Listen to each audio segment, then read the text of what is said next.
Greetings, humans. Welcome to Lead Human. I'm Tim Spengler, along with my co-host, the prolific author and futurist, Mr. Jack Myers.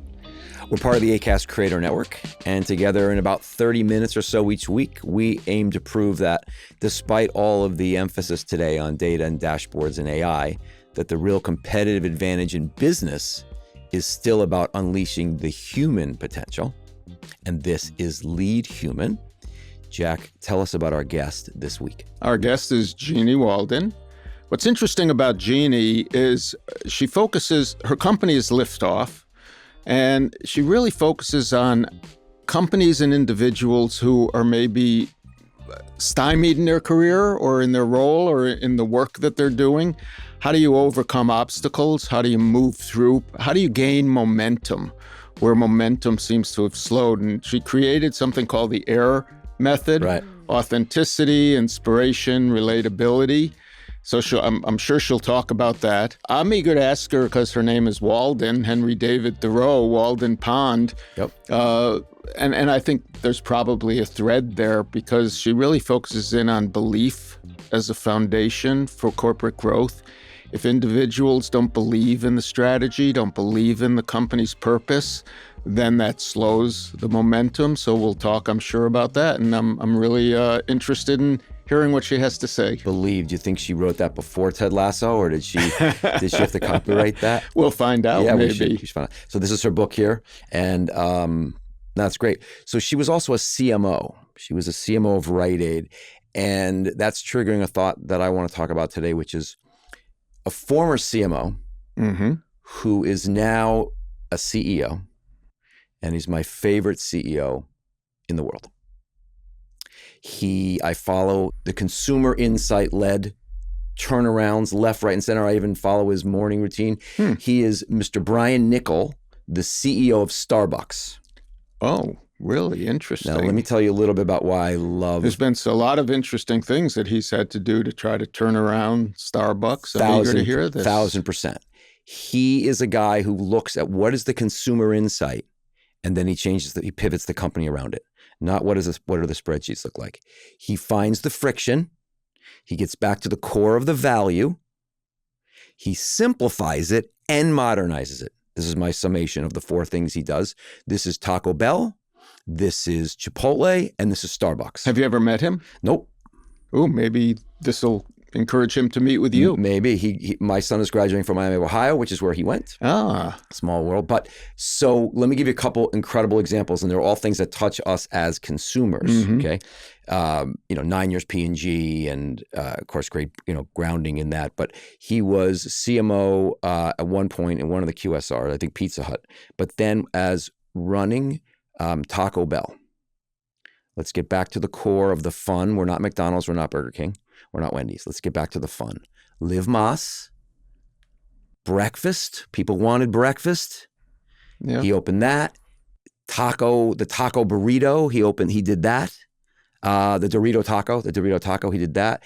The mobile app. He was early in the mobile app days. This helped turn around Taco Bell. Then he moves on to be CEO of Chipotle, right when they had this major food crisis, this scandal at Chipotle, the low point of Chipotle. So he's a turnaround guy. He gets brought in because to turn it around. Well, that's why he's at Starbucks too, and he's succeeding. Exactly. So he just quickly this is where I didn't notice him until the Chipotle one. So he brings on Chris Brandt as the CMO. So the two of them are brand new. Like in the first 6 weeks, you got a new CEO, CMO. And I was like, oh, Chris Brandt's a serious dude. I'm curious what they're going to do. 6 weeks, 8 weeks, no advertising. First thing they did, they close up on the food. The advertising's never not been that since. Day one, first thing they did, zoom right in on the chicken frying, zoom right in on the vegetables being chopped. They completely took out all that other nuance, right in on the food. That is the core. Okay. Then they fix the mobile app. They fix the mobile line versus I'm in the store to get the food. They take out that friction. They make a loyalty program to be proud of. They turn around that one. By the way, the loyalty program is sinking now. Why? He's gone 2 years. I don't know the details of what, but I hear from people it's not the same loyalty program. Then he goes to Starbucks. We know what was happening there. It's been about a year and a half. return to Starbucks. The core, the message is return to Starbucks. The reason I was like, of course he did that is because my biggest friction point with Starbucks as a consumer was, where is the milk bar? We lost it in the pandemic. I'd like to put my own milk in the coffee, please. Yep. Nope. Someone else is going to do that I don't know, et cetera. Brings the milk bar back. Asks you to his baristas to write on the cups. Asks his baristas to dress the same way. Figures out the mobile, because the relationships. Totally about the people. Totally the human side insights. The line situation, simplifying the menu there, so it takes less time. The app is great. And results were announced recently. Been 18 months. Big up for 6% on growth, 9% on profit. All consumer-led, simple ideas. I would love to be in a boardroom when people are sitting around discussing these things, and he goes, "That right there, that's the problem. We're going to fix that." Love Brian Niccol. Sounds like a good segue to the AIR method: authenticity, inspiration, and relatability. And Jeanniey Walden. These are like simple qualities. They're easy to say. It's really hard to do, though. Yep. Should we bring Jeanniey on and we'll talk some more? Let's have that conversation. Good. Let's bring Jeanniey on.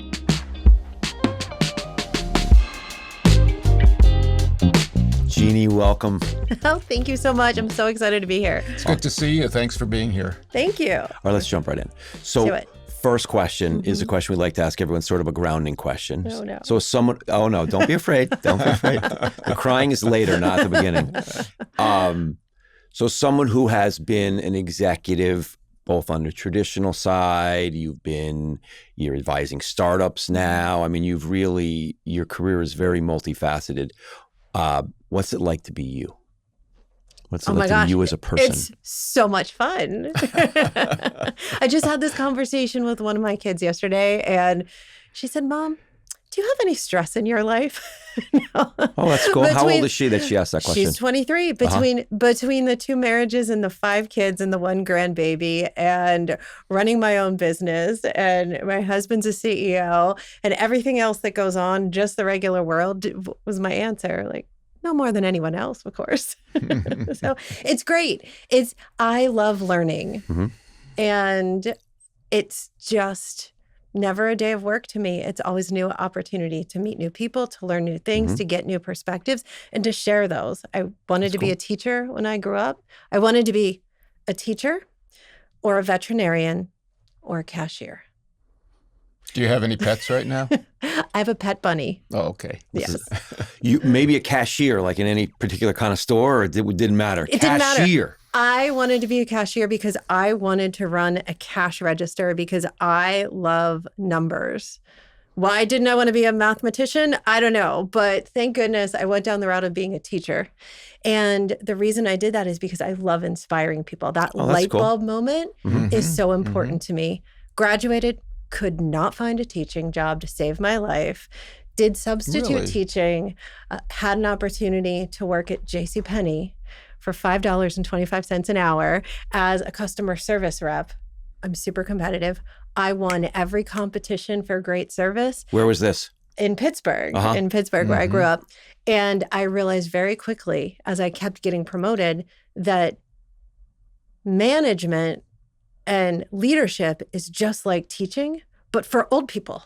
They're not second graders in the classroom. They were people in their 20s, 30s, 40s, 50s, and 60s. And I became obsessed with that piece of inspiration, which led me into marketing, which is also about brand. And it's about inspiring people and connecting with them and getting them excited. And, that's just driven me through this crazy career of all my twists and turns. I love that you describe yourself as fun. You're having fun. Fun. Yeah. That's what we're all here for. That's good. That's good. Did you like to make the cash register ring? I thought that's where you were going when you first said the cash register. So not as much that. I love math. I love doing math in my head. I love, I have an abacus at home. So you're a left brain person? No, you're center brain, I was my guess. I think I'm center brain. Right. I'm pendulum brain. It depends on the day. Oh, I hadn't heard that phrase. Pendulum brain. Yeah. It goes back and forth. It goes back and forth. Yes. So with all of this, tell us about the learning journey from the traditional world to this total digital world. You're not only a digital person like we all have to be, but you're also advising digital companies. Yes. So you got to be digital to the core now. Yes. And that's not how you started, because that's not how we started. Correct. So this is a question about your learning journey, but it's going to be applied to to people's next learning journey, because it's all going to change fast anyway, regardless of what the next 10 years will change more than the last 10, even though it's hard to believe. So tell us about that, a process for being a learner to be able to have this, to be able to keep up and now be on the cutting edge of something completely new than 15 years ago. Okay, well, let me just start and say that I think everything comes down to trust. If you trust somebody or something, then you establish a belief in them. And if you establish a belief in a brand, that's what drives the business. It does not matter if you're doing that digitally, analog, face-to-face. It's all the same concept. So I'm at JCPenney a few years after, I'd been there for probably about, 5 years. I'm the head of corporate customer relations.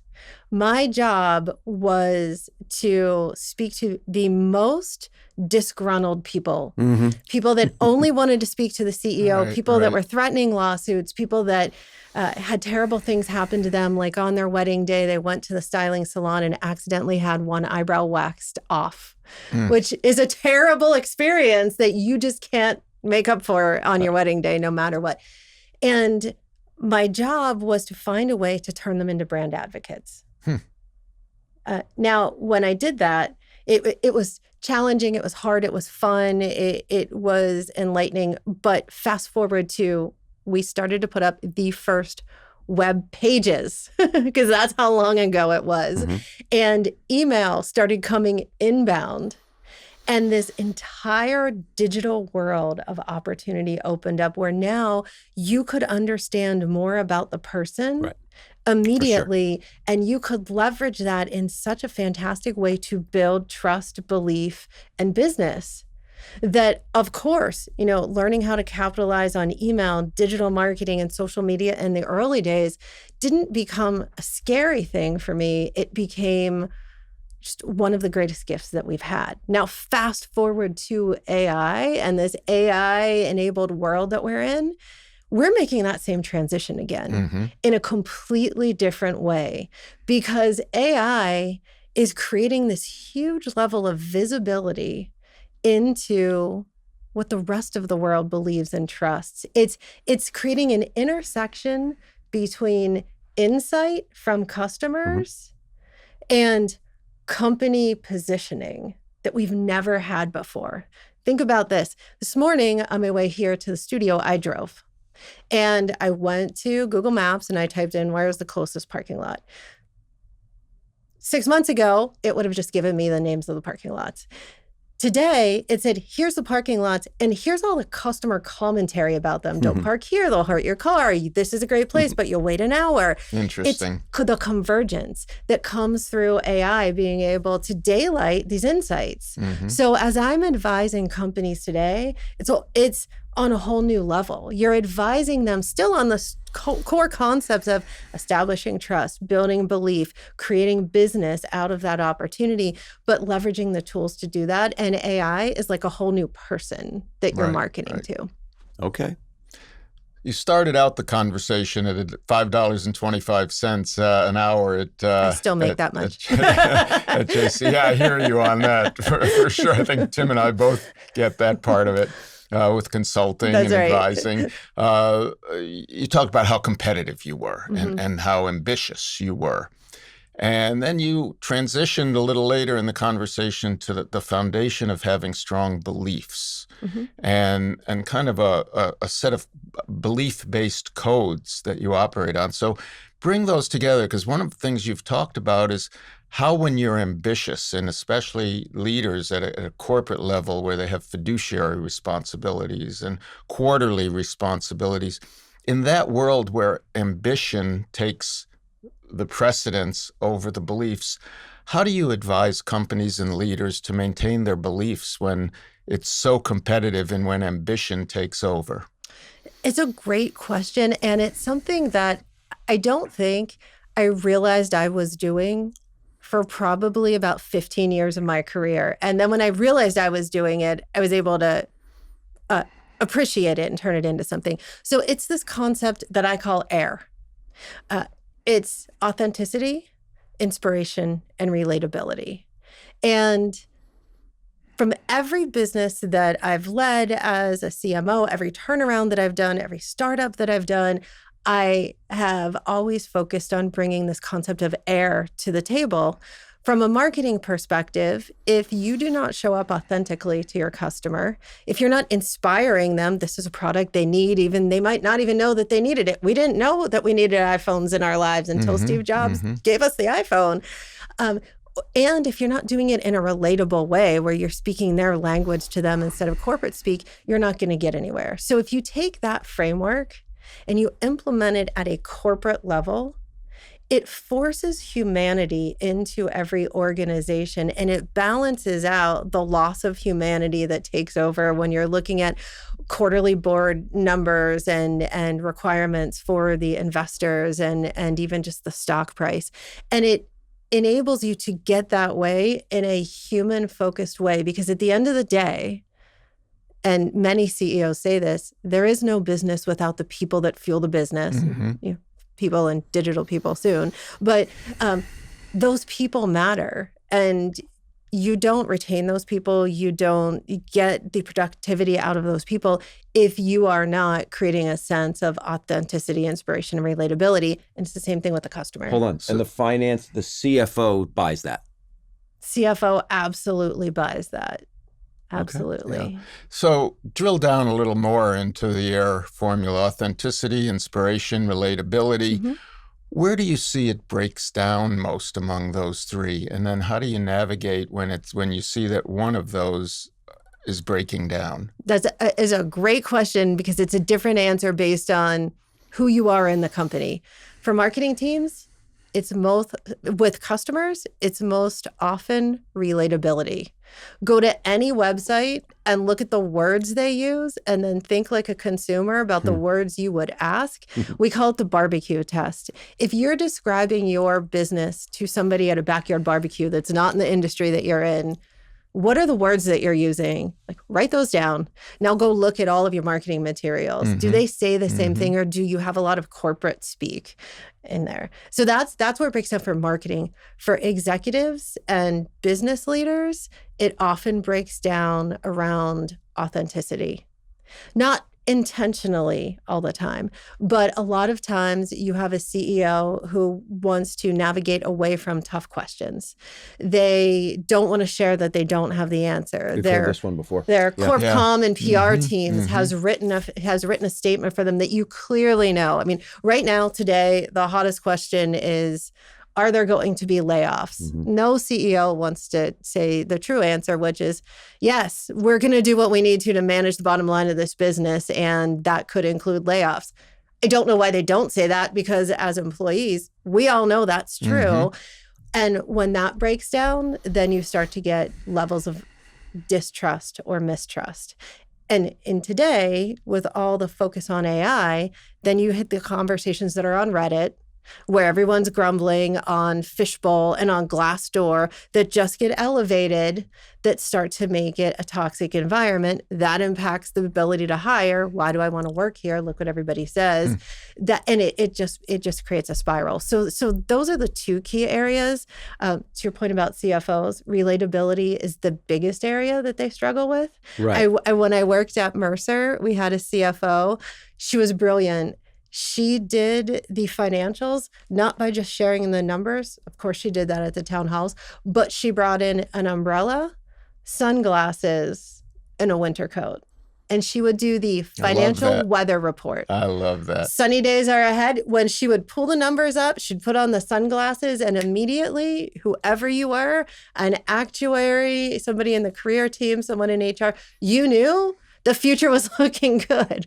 When she put that umbrella up, you just cringe. But when she put that winter coat on, you wanted to cry, because you knew that a cold freeze was coming in, and you knew what that meant. But there's these little ways little subtle ways where you don't have to change who you are. You don't have to go against corporate ethics. You don't have to break communications plans, where you can actually create those bonds and make it a much better engagement. I love that as advice to, how do you make yourself relatable when you yourself might actually not be relatable? Yes. If you can bring in the resources that connect with people. Yeah. Have you talked to Michael Jordan and Nike about this whole air concept? When I was doing the trademark application, it actually asked me, I had to trademark the air method for that exact reason. Yeah, exactly. So, is that in this book right here? That is. That good. is in okay, the, awesome. That is in People this can book. pick that up. That's good. Yes. I think you're making light of something I want to come back to. Okay. You sound incredibly relevant. Like what's going on right now, you're using AI as if it's just like a fork and knife. I mean, what's the learning journey for you to stay so current because everyone has to do it? How are you, what are your days like? So you have to be a learner. I mean, you have to be curious. Mm-hmm. What do you do to be so up to date, to be able to advise startups in the digital space? Yeah. When you were traditionalists like we all are, like what's this learning path well, like? So I grew up, I literally do not have an MBA. My master's is in teaching. I started as a customer service rep answering the phones. I worked my way up. So I'm one of those very fortunate people that's done every job. So moving into leadership roles, I'm one of those crazy bosses that will ask you to do something and demand more because I've done it. And if I can do it, you can do it. You could probably do it better than me, hopefully. And so I always believe that when there's something new on the horizon, it's my responsibility to jump in and understand it. How can I advise somebody how to do something that I haven't at least tested or tried? How do you jump in and understand something that's new? I did what everybody else did with AI, and I just started going to ChatGPT and doing the silly, ridiculous, non-work related things that people do with ChatGPT, like take a picture of the food in my cupboard and ask it what I could make and see if I like the answer, or go to Google and type a question in and go to ChatGPT and type a question in and see if they were the same. And out of that, I just started to push the boundaries. But for work, LiftOff Enterprises, my company, has 3 pillars. One is the advisory services, where I am working with, very large companies as well as startups. The second one is our TV show and podcast, which has a very small production crew, as most people do, where you have to use AI in order to get efficiencies. I write the questions just like we all do. And it takes a long time, and AI is great in helping with that. And then we've got the book and the workshops. And so I use AI across the board for all of them. And I just kind of schedule some time to go down rabbit holes. I will tell you, just a few weeks ago, I had a lead gen company that I'm working with called me and said, you gave me the wrong link for this trust index that we have. And that's not possible. I use this link all the time. I give everyone this link, take the trust index, see if you're trusted in the market or not. And he said, well, it's white. So my site had been hacked. Ooh.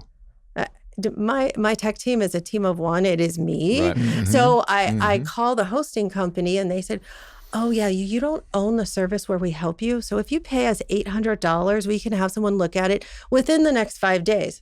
Now, of course, I have very not great reaction to it. And out of desperation, I asked Claude, because I am a big fan of Claude right now. And I took a screenshot of my, it's called White Screen of Death website. And I sent it to Claude and I said, what happened? Like, I'm about to cry. What happened? And Claude said, oh my God, your site's been hacked. Go here, do these things. And I will help you fix your site. And I said, well, the hosting company said I should pay them. And it asked me what hosting company and what services I had. And then it was telling me what to say to the hosting company. So now I'm on 2 chats on one computer. I'm working with Claude to get my site unhacked while I'm texting with the hosting company saying, actually, you need to help me for free. Once this are done, we could talk about additional services. This is not a sales opportunity. But this hack was crazy. It went 7 layers deep. The malicious code was infused into images on the site and things that I don't even understand. And I was literally taking a trust leap, and whatever Claude told me to cut and paste and on my cPanel, I did. The site was back up and running within minutes. We spent hours decrypting it, but out of that, you learn a lot about AI. And it's not 5 days. It's not 5 days. $5 days. $800 It's not 5 days. 800 5 days, but the point is just use it. Use it. I really don't like Claude for certain things. I don't like Claude.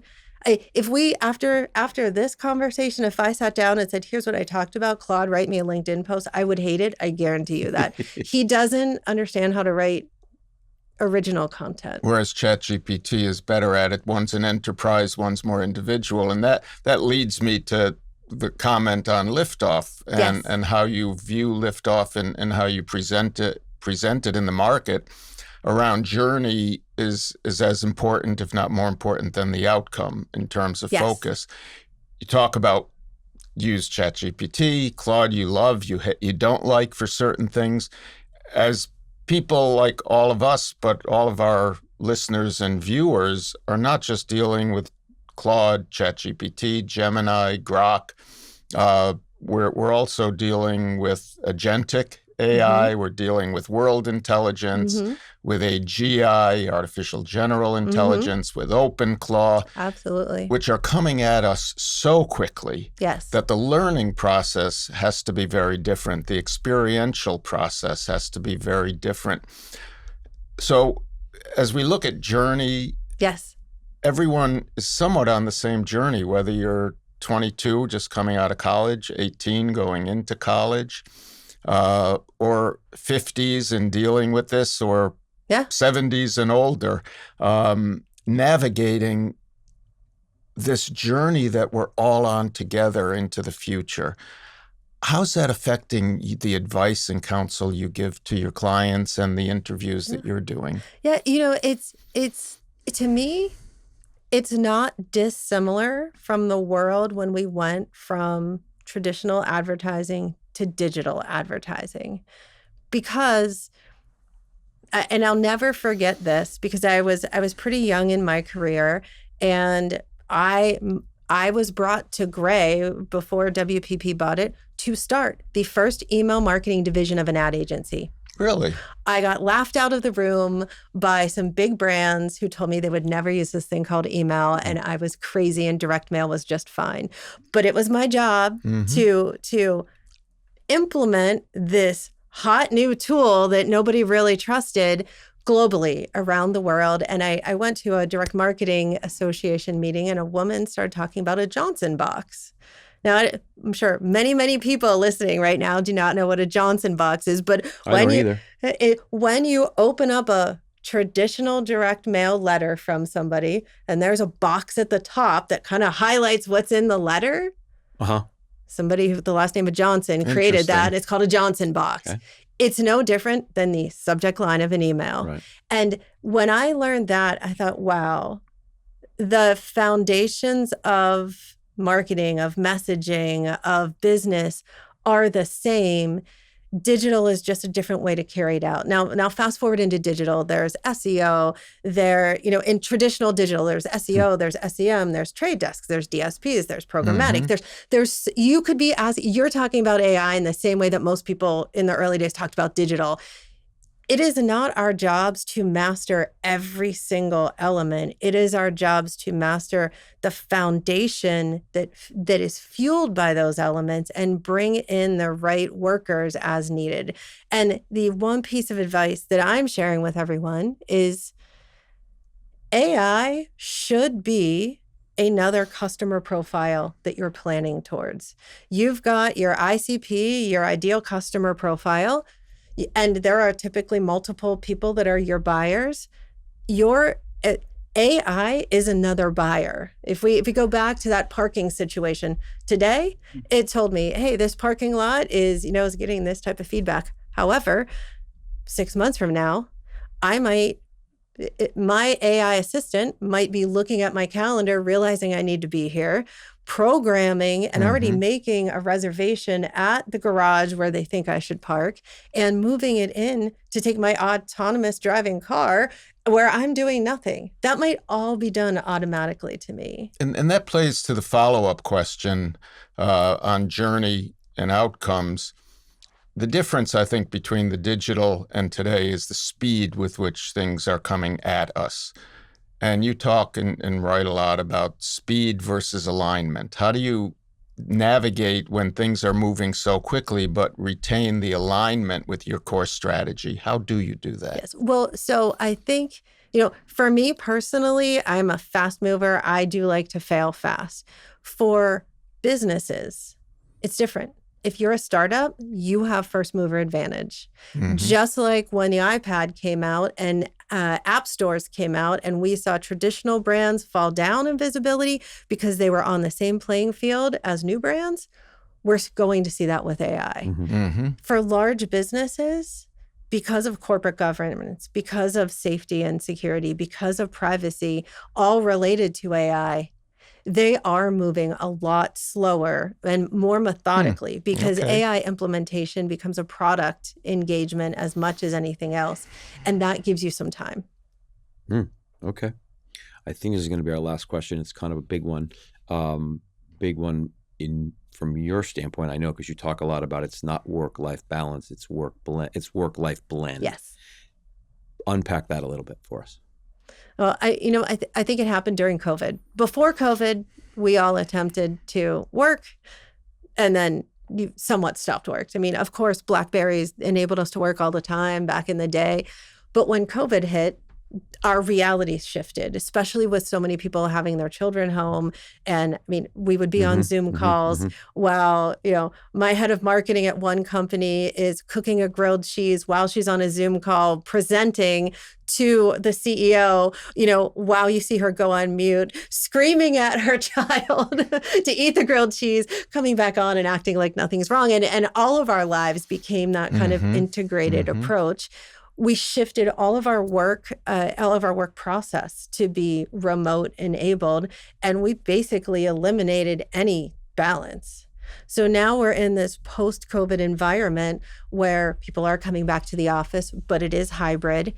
People do absolutely want that sense of personal control over if I need to get my refrigerator fixed or I need to run some errands, I'm going to work from home on Wednesday. I'm still going to get my job done.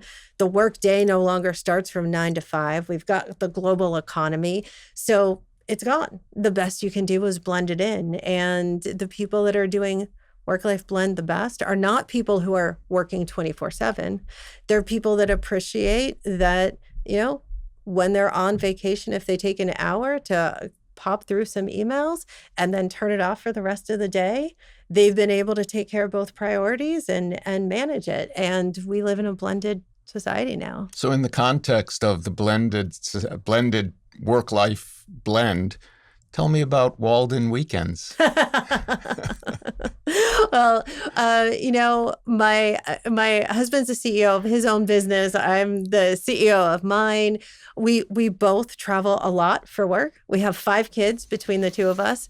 They live in 5 different locations. Oh boy. So between child travel, all our kids are grown up, and work travel, I think we are home. Our rule is we need to be home 1 weekend a month, but the rest of it, we're always traveling. So when we're traveling, why not make the most of it? We've been having Walden Weekends and we show up in crazy places.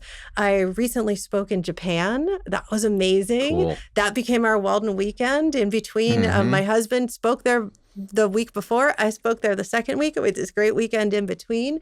I'm headed to Germany. We'll have a Walden Weekend there. Everything is, and just make the most of it. And because we have viewers and listeners who might not connect with the word Walden, Henry David Thoreau, tell us about the connection that you're making for Walden, what it means to you. Yes. Well, there is the Walden Pond. And are you part of the Walden Woods Project? Yeah. Can you introduce me to Don Henley? I've really always wanted to meet him. No, I'm serious. What's so funny? I think that's a good point. Yeah. Let's do it. We'll make it happen. Just my last name's Walden, and every element of what's shared in the books that Thoreau writes and his brilliant insight is about balance of life. And Walden Pond is great. We live on the water, so we call our home the Walden Pond. Perfect. And we love Walden Weekends, although someone else took it on Instagram. So that's not our Walden Weekends. We'll have to figure out something else about that. So just to play back with you some of the things we've spoken about, you talk about your competitiveness at JCPenney and moving up the ladder. At some point, you went from the hourly rate to the salary and had the experience of career journey. You talked about the journey versus the outcome, the tension of speed versus alignment, and you talked about the blend, your LiftOff and your AIR method, of course, the authenticity, inspirational, and relatability. Yes. So you have a lot of context in your concepts that you're sharing and in your work. So is there anything we missed that you feel it's important to share? Well, we talked about the pet bunny. I think that's important because it's a great bunny for people that are on the go. It's a great pet for people that are on the go all the time. Bunnies can be self-reliant, but they're also a lot of fun. I love it. I don't know. Did I miss anything? I was just like the leaning in to figure out AI and where things are going. Yeah. It also feels like it's I kept trying to get at what is your learning process, and it's sort of like a pretty simple one. It's just you just totally lean into it. Just lean into it. So this book, so I will leave you with the book that I wrote, The Trust Threshold, was Vibe authored. I wrote it using AI, but AI did not write it. I worked with a company that uses AI to prompt you and ask you questions if you're interested in writing a book. I've heard something about you're supposed to start, you write first and then AI helps you edit. Is that also part of it or no? That's not really. No. You sit down and you tell whatever AI system that you're interested in writing a book, and it asks you questions. It's like an interview. I see. It prompts you. It prompts you. I see. You don't prompt it at all. I see. And it takes all of your information, and then it simply just it does what AI is great at. It looks for themes, and it analyzes only the information that you give it. And it comes back to you and says, oh, you said all of this. Here's what I think. Here's some interesting observations I've made. Just like no different than giving it your data set from a business, and it says, oh, you think you're selling to 50-year-olds, you're really selling to 30-year-olds. Same thing. Yeah. It's a brilliant process. I've had the shared experience. I'm very transparent at the beginning of my books in terms of the role of AI in both the concept and the development of the book. And my next book is Your Third Brain, comes out in August, which is about co-intelligence, techno-intelligence, the integration of the two, human plus machine, and how they're merging and blending, to your points of blending, and the idea of techno-intelligence, techno-intuition, where for the generations that are either just being born, you mentioned your grandchild, you mentioned your daughter in the military and how when she was a sophomore in high school, you told us separately that she came to you and said, I need to go to a school where I can learn to learn. Yeah. And I think we're all in that process today of learning how to learn. Yeah. What you've described so eloquently is that nurturing of AI and how it can nurture you back. Yes. And I think that's really a major shift in culture and society. And really thank you for bringing us such good insights and intelligence. Thanks, Jeannie. I think two more words. Trust. You started with trust, and it's the book. So that was the first word you said when we were talking today, just as we recap. And then I think the other word you said early on to totally end the recap is fun. I can tell that you're having fun. So thanks again for being here. Absolutely. Let's thank the audience now. Thank you, everyone, for listening. If you learned anything today about leadership, about learning, and I'll bet you did, please go ahead and share that. Subscribe to us where you get your podcasts, and join us now with Jeannie on this journey to lead human, because in business, we still believe, Jack and I are out to prove, that although machines and data and dashboards are important, that the real competitive advantage in business today is still about unleashing the human potential. And this has been Lead Human. Thanks, Jeannie. Great.